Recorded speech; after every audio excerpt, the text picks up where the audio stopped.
This is a lesson plan I have used for a 50-minute intermediate level Chinese class. There are two objectives.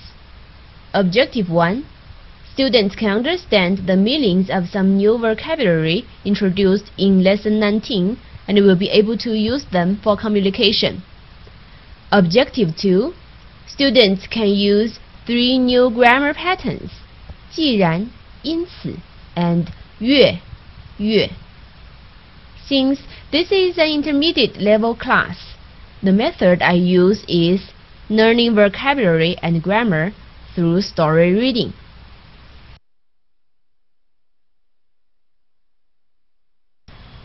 I create 2 stories for students using the target vocabulary. Students are first required to read the stories by themselves and try to figure out the meanings of the new vocabulary in context. They are told that they can guess the meanings according to the context, and if they get stuck, they can also check their textbook. With the help of the context, vocabulary teaching becomes more meaningful and student-centered. Students are both learning new vocabulary and practicing reading comprehension. Meanwhile, they are building up their personal learning ability.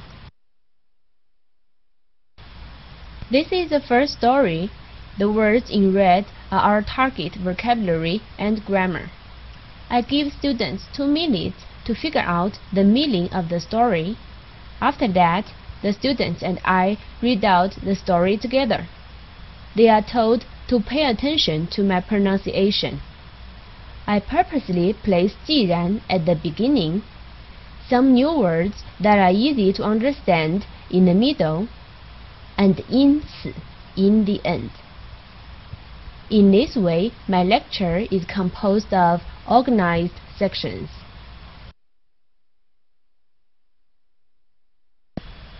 Students are asked to translate the first part of the story sentence by sentence. After all of them have gotten the idea of this part of the story, I use grammatical analysis to strengthen their correct understanding or to correct their misinterpretation. In terms of grammar, when it is possible, I like to give students graphic explanations. This helps students get a better idea on the position of the grammatical word and the whole sentence structure. For 既然, with the help of the graphic explanation, it is obvious to students that it should be followed by a fact, and in the second clause, there should be some advice or inference. Then I give students more examples and ask them to do 2 things. The first is telling me what the fact is and whether it is an advice or inference. The second is translation. After these examples, students are required to complete a sentence-making assessment. Students need to think first and then share their Chinese sentences and English translations. This assessment has 3 benefits.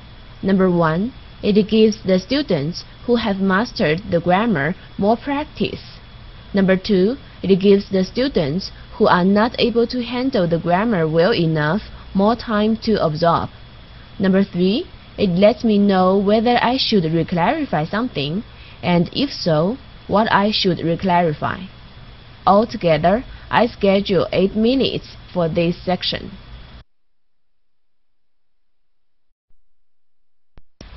This is the second part of the story. The new words in this section are easy to explain and understand. Therefore, I use a question and answer method. In addition to the story, I use the new words to make more questions, asking students to answer me with complete sentences which include the new words. In this fashion, students get an idea of how to use the new words by observing what I have done in the questions and also by answering the questions. For some new words, I familiarize students with different compounds. This can enlarge their vocabulary. Moreover, I use the words or phrases that are familiar to students to explain the new ones. This informs students of the fact that there are many different ways to express a certain thing. Altogether, I schedule 6 minutes for this section. This is the third part of the story. The target grammar pattern is 因此. Generally, the instruction on 因此 will also be conducted in the pattern of story translation, followed by more examples, and sentence making. The difference for 因此 is that I use different colors to assist students' learning. 因此 is colored in red.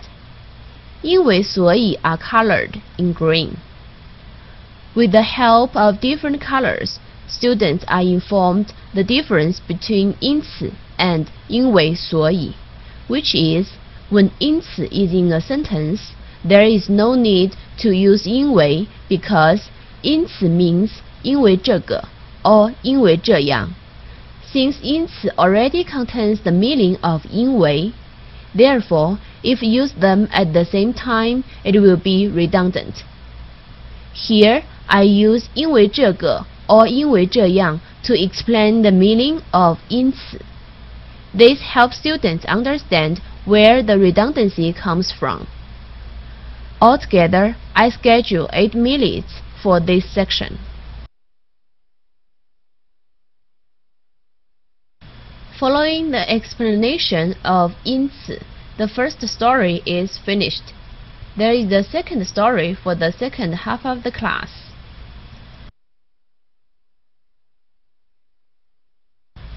In the second half of the class, vocabulary and grammar instructions are conducted in the same pattern as those of the first half of the class.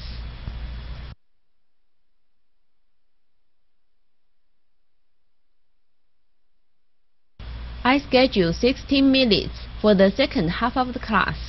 This leaves a total of 10 minutes remaining for questions or review. I can use this 10 minutes time to answer questions, reclarify vocabulary or grammar, and also complete some quick review.